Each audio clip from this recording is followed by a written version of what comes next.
14 de febrero de 2024. Cuernavaca, Morelos. Mientras México inundaba las calles de flores, cenas románticas y promesas de amor por el día de San Valentín, una mujer que alguna vez fue deseo nacional, fallecía lejos de los reflectores. Su nombre real era Alexandra Achimovic Popovic, pero el país la recordó como Sasha Montenegro, la actriz que ingresó al cine mexicano como fantasía y salió de la historia como una advertencia. Tenía 78 años. Según informes, un derrame cerebral terminó de cerrar una vida ya golpeada por el cáncer de pulmón. Pero su muerte no fue solo el final de una actriz, fue el último capítulo de una historia donde se mezclaron cama presidencial, dinero público, una mansión de 2 hectáreas, hijos enfrentados, acusaciones de maltrato y una puerta cerrada con llave desde adentro. Durante años se habló de la mujer que conquistó a José López Portillo, el presidente que prometió defender el peso como un perro mientras México se hundía en una de sus crisis más dolorosas. Se habló de Carmen Romano, de la sombra de una primera familia humillada, de una relación que comenzó bajo el peso del escándalo y terminó convertida en guerra. Se habló de la Colina del Perro, aquella residencia inmensa con biblioteca de 30.000 libros, casas separadas, alberca, caballerizas y un lujo tan ofensivo que parecía construido sobre la ruina de un país entero.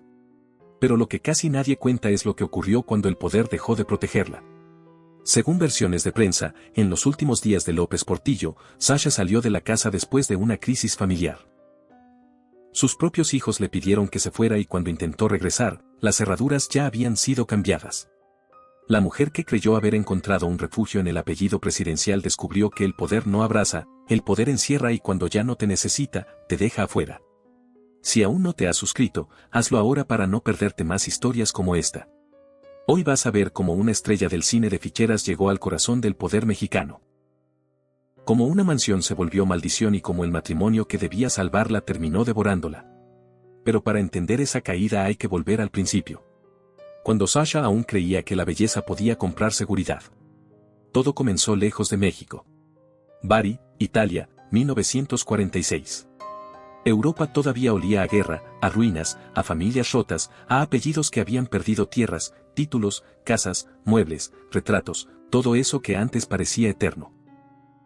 En medio de ese continente herido nació Alexandra Achimovic Popovic, una niña que todavía no sabía que algún día otro país la llamaría Sasha Montenegro, ni que su nombre acabaría mezclado con un expresidente, una mansión de 2 hectáreas y una de las historias más incómodas del poder mexicano.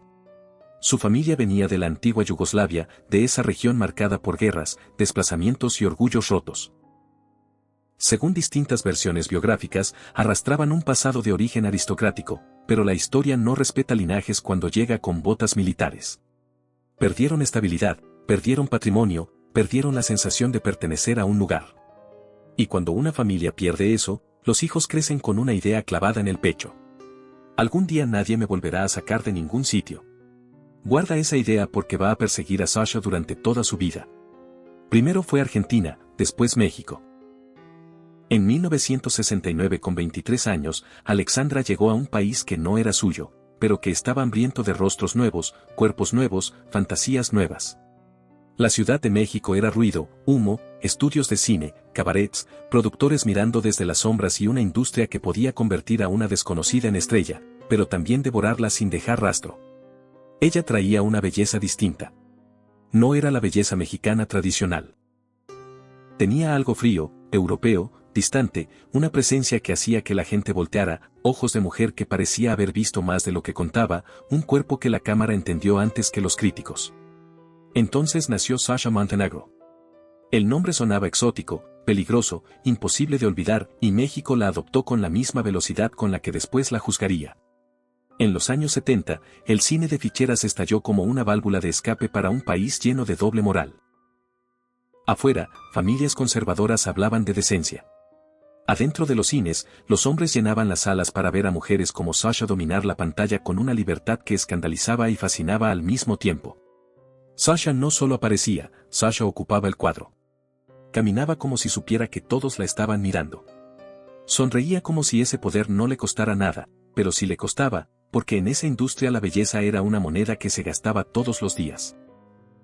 Una mujer podía ser deseo nacional el lunes y recuerdo viejo el viernes siguiente. Los productores aplaudían mientras servía. El público adoraba mientras brillaba. La prensa levantaba y destruía con la misma mano. Piensa en eso un momento. Una mujer extranjera sin raíces firmes en México, convertida en símbolo de deseo, pero no necesariamente en símbolo de respeto. Tenía fama, tenía dinero, tenía portadas, tenía papeles en películas que llenaban salas, pero le faltaba algo que la industria no podía darle: legitimidad. Esa aceptación silenciosa de las clases altas, ese lugar donde nadie pudiera tratarla como una intrusa, ese techo de piedra que no se derrumbara cuando cambiara la moda. Ahí empezó el veneno. Sasha no buscaba solo amor, buscaba protección. Buscaba un hombre que pareciera más grande que el escándalo, más fuerte que la prensa, más alto que cualquier productor. Un señorón. Esa palabra que ella misma asociaría con José López Portillo no era un simple elogio, era una confesión, decía poder, decía autoridad, decía refugio, decía padre, juez, dueño de puertas que nadie más podía abrir. Y en el México de aquella época no había figura más poderosa que un presidente. La muchacha que había cruzado países buscando estabilidad, terminó mirando hacia el centro exacto del poder. Creyó que ahí estaba la fortaleza. Creyó que un apellido presidencial podía borrar el desprecio, limpiar el pasado, blindar el futuro, pero confundió protección con jaula. Porque cuando una mujer herida busca refugio en el poder no la salva, la marca. Y la casa que parecía prometer seguridad acabaría convirtiéndose en el lugar donde todo comenzaría a pudrirse. El secreto empezó antes de que México entendiera lo que estaba mirando. Finales de los años 70. Los Pinos todavía olía a poder absoluto, a alfombras gruesas, a teléfonos que sonaban de madrugada, a funcionarios que bajaban la voz cuando pasaba el presidente. José López Portillo no era un hombre cualquiera, era el hombre que podía mover presupuestos, nombrar secretarios, ordenar silencios y prometerle a todo un país que la riqueza petrolera cambiaría su destino. México acababa de escuchar una palabra peligrosa: abundancia. Administrar la abundancia, dijo el presidente, como si el futuro estuviera asegurado, como si el petróleo fuera una bendición eterna, como si cada familia mexicana estuviera a punto de despertar dentro de una nación rica, respetada, invencible.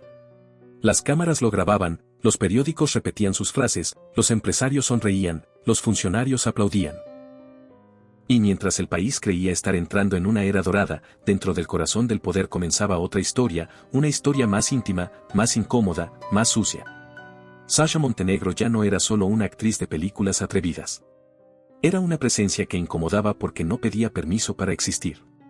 Venía del cine popular, de ese mundo que las élites consumían en secreto, pero despreciaban en público. Su belleza llenaba salas, vendía revistas, provocaba murmullos en las cenas de los hombres importantes. Pero una cosa era verla en la pantalla y otra muy distinta era verla cerca del presidente de México. José López Portillo estaba casado con Carmen Romano. Eso es lo que hacía que todo oliera a pólvora. No era un romance entre dos desconocidos. No era un escándalo de farándula cualquiera. Era una relación que, según versiones de prensa, creció bajo la sombra de un matrimonio presidencial todavía vigente, mientras el país entero miraba hacia otro lado o fingía no saber. Piensa en eso un momento. Una actriz marcada por el deseo público entrando en la vida privada del hombre más poderoso del país. Una primera dama todavía presente, una nación que empezaba a hundirse entre deuda, devaluación y desilusión. Y en medio de todo eso, Sasha creyendo que por fin había encontrado el refugio que había buscado desde niña. Pero el poder no regala refugios, construye jaulas. En 1981, cuando la economía ya crujía por dentro, López Portillo pronunció una frase que se volvió sentencia nacional. Dijo que defendería el peso como un perro. Lo dijo con dramatismo, con lágrimas, con esa solemnidad que tienen los hombres cuando sienten que la historia los está mirando. Pero poco después el peso cayó, los ahorros se evaporaron, la confianza se rompió y millones de mexicanos descubrieron que las promesas presidenciales también podían morir de un día para otro.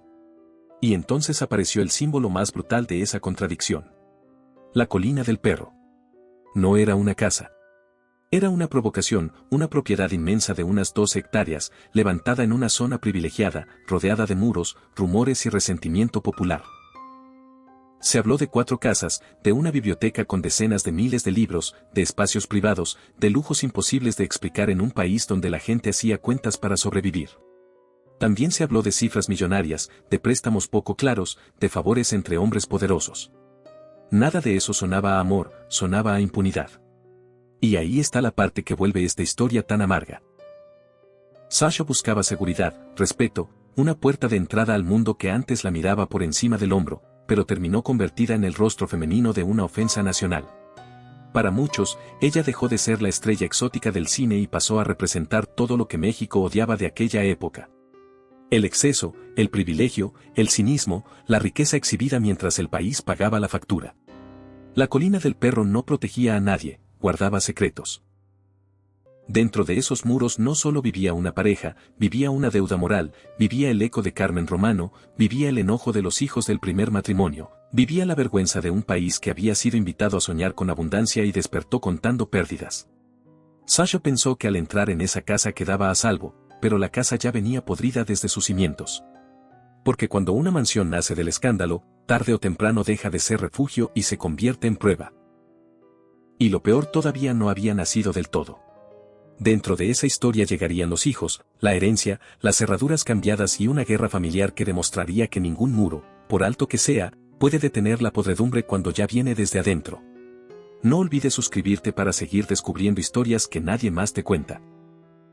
Cuando la historia de Sasha Montenegro y José López Portillo dejó de ser solo rumor de pasillos, el escándalo ya no vivía únicamente en la prensa, vivía dentro de una casa, vivía en los corredores, vivía en las comidas familiares donde nadie decía todo, pero todos sabían demasiado. Y lo más cruel de una tragedia así es que nunca se queda en quienes la empiezan. Siempre baja, siempre busca hijos. Siempre encuentra a alguien más joven para pagar lo que los adultos rompieron. Después de la muerte de Carmen Romano, aquello que durante años había cargado el peso de la sospecha, encontró una forma de volverse oficial. Sasha Montenegro y José López Portillo terminaron unidos por la ley. Primero vino el matrimonio civil en 1991, después la ceremonia religiosa en 1995. Para muchos fue una formalidad tardía. Para Sasha pudo haber sido algo mucho más profundo.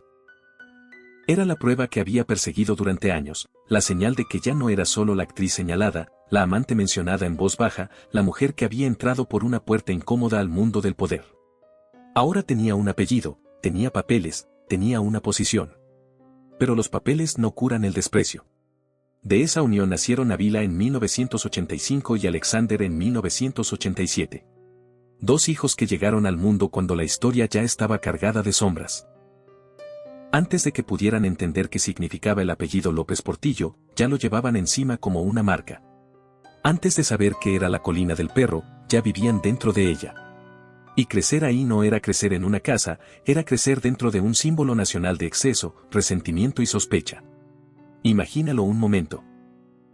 Una propiedad de 12 hectáreas, muros enormes, casas separadas, jardines amplios, una biblioteca con miles de libros, espacios tan grandes que un niño podía correr durante minutos sin llegar a ninguna parte. Desde afuera cualquiera podía pensar que esos niños lo tenían todo. Seguridad, dinero, habitaciones, choferes, apellido, protección. Pero hay infancias que parecen privilegiadas solo porque nadie ve el frío que hay dentro.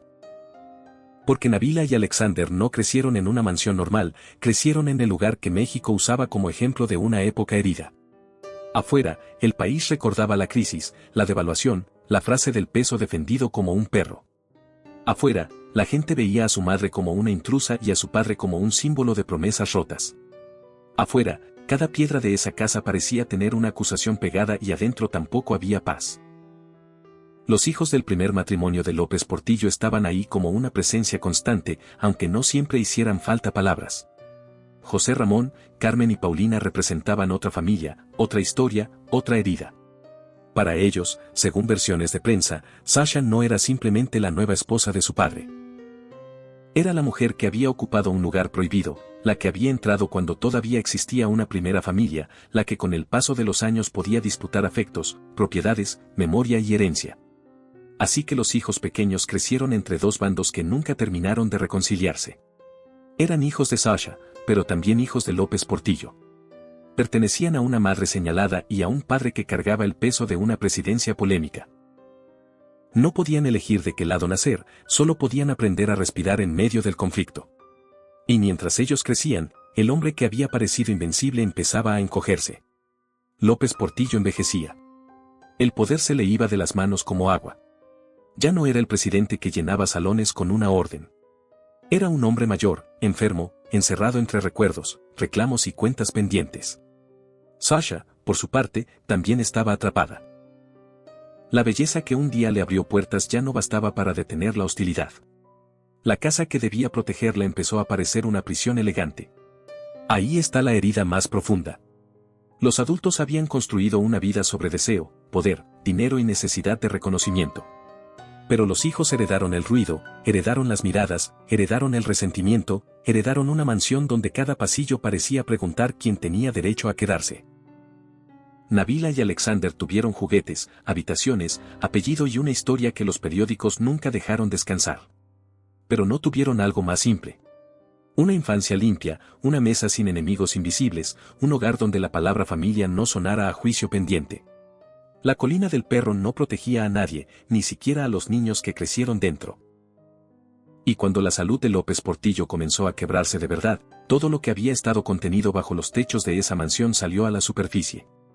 Porque una familia puede fingir durante años, puede sonreír en fotos, puede cerrar puertas, puede guardar documentos en cajones, pero cuando se acerca la muerte, las cerraduras empiezan a sonar. Cuando José López Portillo empezó a quebrarse físicamente, la colina del perro dejó de ser una mansión y se convirtió en una sala de guerra. Ya no era el palacio donde Sasha Montenegro creyó haber encontrado protección. Ya no era el refugio de 12 hectáreas que parecía estar por encima del ruido del país. Era otra cosa, un territorio disputado, un mapa de resentimientos, un lugar donde cada puerta, cada documento, cada firma y cada habitación empezaron a tener precio. A principios de los años 2000, el expresidente ya no era el hombre que había gobernado México entre 1976 y 1982. Ya no era la voz que hablaba de abundancia petrolera, ni el hombre que prometía defender el peso como un perro. Era un anciano enfermo, rodeado de memorias incómodas, hijos enfrentados y una esposa que, según muchos, nunca fue aceptada por completo dentro de aquella familia. Y ahí comenzó la verdadera guerra. De un lado estaba Sasha, la mujer que había vivido más de 2 décadas junto a él, la que había soportado burlas, titulares, sospechas y desprecio público. Del otro lado estaban José Ramón, Carmen y Paulina, los hijos del primer matrimonio, los herederos de una historia anterior, los que según versiones de prensa, veían en ella a una intrusa que había entrado demasiado lejos, demasiado tarde, demasiado cerca del patrimonio familiar. La pelea ya no era solo moral, era económica. Y cuando el dinero entra en una familia herida, todo lo demás se pudre más rápido. En el centro estaba la colina del perro, esa propiedad enorme que México recordaba como símbolo de exceso. 12 hectáreas, casas separadas, biblioteca, jardines, espacios que parecían diseñados para demostrar poder, no para construir paz. Se hablaba de millones de dólares. Se hablaba de un patrimonio difícil de explicar. Se hablaba de regalos, cesiones, documentos, derechos y zonas de la casa que cada bando consideraba suyas. Pero había otra pieza aún más venenosa, la pensión. Como viuda legal de un expresidente, Sasha podía reclamar una pensión vitalicia pagada con recursos públicos. Las cifras que circularon hablaban de más de 1.600.000 pesos al año, más de 100.000 pesos mensuales. Para una parte del país aquello era una burla. Para Sasha era un derecho.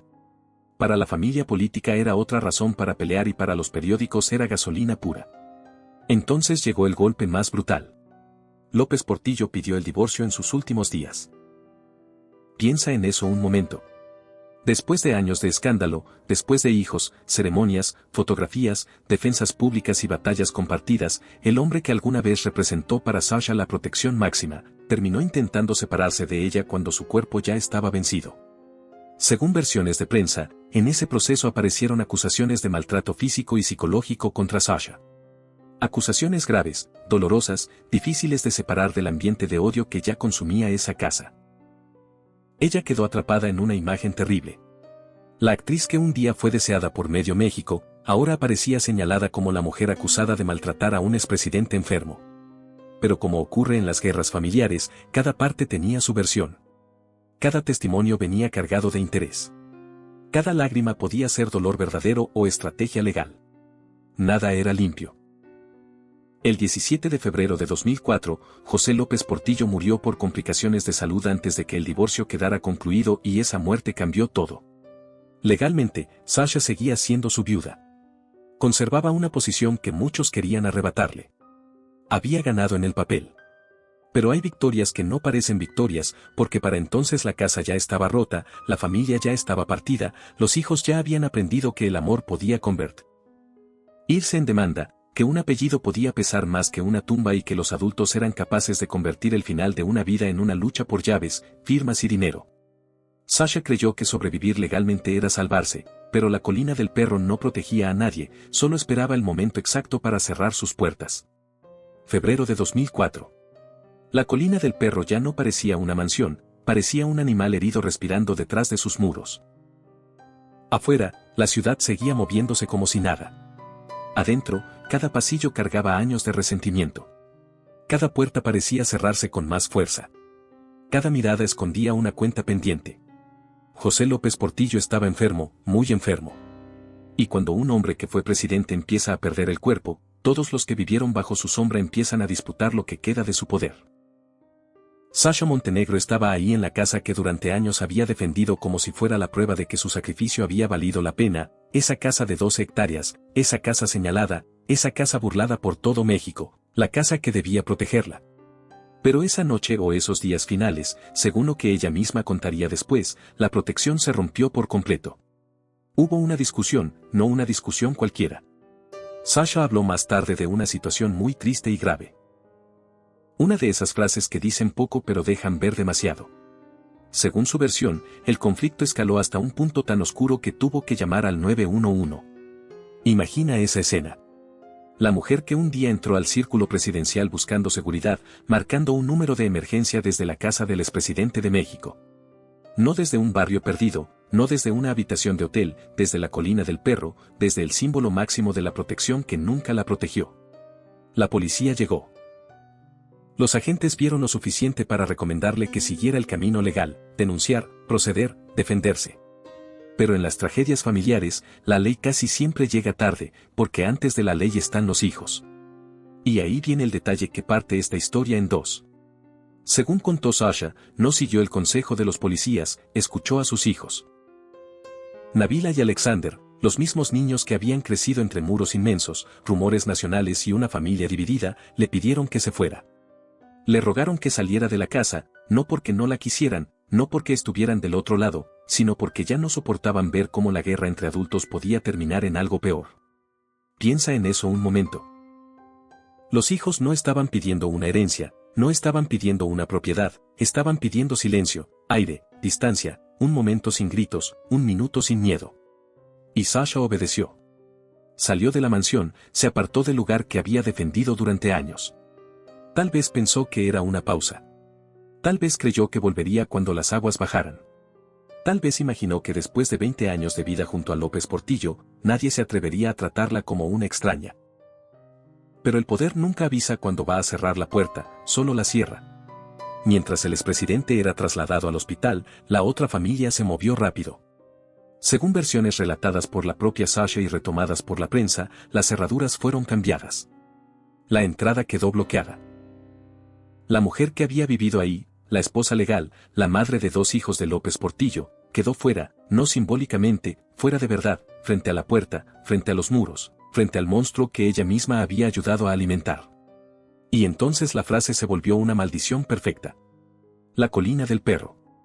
López Portillo había prometido defender el peso como un perro. México había usado ese nombre para burlarse de su mansión. Y ahora Sasha, la mujer que creyó haber encontrado refugio en ese lugar, decía que no podían tratarla como un perro después de tantos años. Era demasiado cruel para parecer casualidad, demasiado exacto, como si la historia hubiera esperado 2 décadas para devolverle la misma palabra. También vendría otra herida. Sasha diría que descubrió movimientos de propiedad, entregas o cesiones hechas sin que ella lo supiera, presuntamente a favor de una hija del primer matrimonio. Otra puerta cerrada, otro pedazo de suelo arrancado bajo sus pies. Ya no era solo el amor quebrado, era la certeza de que incluso dentro de la casa nunca había sido completamente dueña de nada. Días después, en el funeral, la fractura quedó expuesta ante todos. La familia de siempre de un lado, Sasha del otro. Como 2 países enemigos obligados a compartir una iglesia durante unas horas, nadie necesitaba gritar. El silencio bastaba. La colina del perro no protegía a nadie. Solo esperaba el momento exacto para expulsar a quien todavía creía que era suya. Desde 2004, la vida de Sasha Montenegro dejó de parecer una guerra abierta y empezó a convertirse en algo peor, una caída lenta, silenciosa, de esas que no hacen ruido porque ya no quedan cámaras suficientes para registrar cada pedazo que se rompe. Había ganado en papel. José López Portillo murió antes de que el divorcio pudiera cerrar su puerta definitiva. Legalmente, Sasha seguía siendo su viuda. Conservaba un lugar en los documentos, un derecho frente al Estado, una posición que sus enemigos no pudieron borrar por completo. Pero hay victorias que llegan demasiado tarde. Hay batallas que se ganan cuando ya no queda nada dentro. La mujer que alguna vez creyó que el poder podía protegerla, empezó a vivir entre ruinas, no ruinas simbólicas, ruinas reales.